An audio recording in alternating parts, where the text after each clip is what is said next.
ഇന്നത്തെ ഒരു അടിപൊളി എപ്പിസോഡിലേക്ക് എല്ലാവർക്കും സ്വാഗതം. പൂജയെ കാണാത്തതിൽ നന്ദൻ എല്ലാവരോടും പറയാണ്, കുടുംബം ഒരുമിച്ച് നിൽക്കേണ്ട സമയം ആണിത്, പൂജമോളെ എങ്ങനെങ്കിലും കണ്ടെത്തണം എന്ന്. ആ സമയത്ത് മാധുര്യമ്മ അർജുൻ്റെ അടുത്ത് പൂജയെക്കുറിച്ച് പറഞ്ഞ് കരയാണ്. അപ്പോൾ അർജുൻ പറയുന്നുണ്ട്, ഞാൻ ഇനി എവിടെ ആണെന്നൊന്നും ആരും അന്വേഷിക്കരുത്, ഞാൻ ഈ സമയം മുതൽ എൻ്റെ പൂജയെ അന്വേഷിച്ചിറങ്ങാണ്. പിന്നീട് അരുണിമ അമ്മയുടെ ഫോട്ടോയ്ക്ക് മുമ്പിൽ നന്ദൻ സങ്കടം പറയാണ്.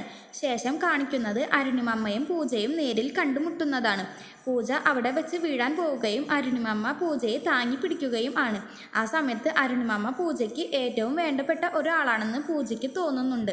പൂജയുടെ കാഴ്ചശക്തി പൂർണ്ണമായും പോയിട്ടില്ലെന്നും ട്രീറ്റ്മെൻറ്റിലൂടെ തിരികെ കിട്ടുമെന്നും മറ്റു സ്റ്റാഫുകൾ പറയാണ്. അപ്പോൾ അരുണിമമ്മ പറയുന്നുണ്ട്, ഈ കുട്ടി ആരാണെന്നൊന്നും അറിയാതെ ഇവിടെ നിർത്തണ്ട, ഈ കുട്ടിയെ തിരിച്ച് വീട്ടിലാക്കാൻ പറയാണ് അരുണിമ. ആശ്രമത്തിൽ നിന്ന് സിദ്ധൻ സ്വാമി ഇവിടേക്ക് വരുമ്പോൾ ഈ കുട്ടിയെ വിളിപ്പിക്കാം എന്ന് പറയാണ്. നിങ്ങൾക്ക് ഈ വീഡിയോ ഇഷ്ടപ്പെടുകയാണെങ്കിൽ ലൈക്ക് ആൻഡ് ഷെയർ ചെയ്യുക, കൂടെ സബ്സ്ക്രൈബും ചെയ്യുക. താങ്ക്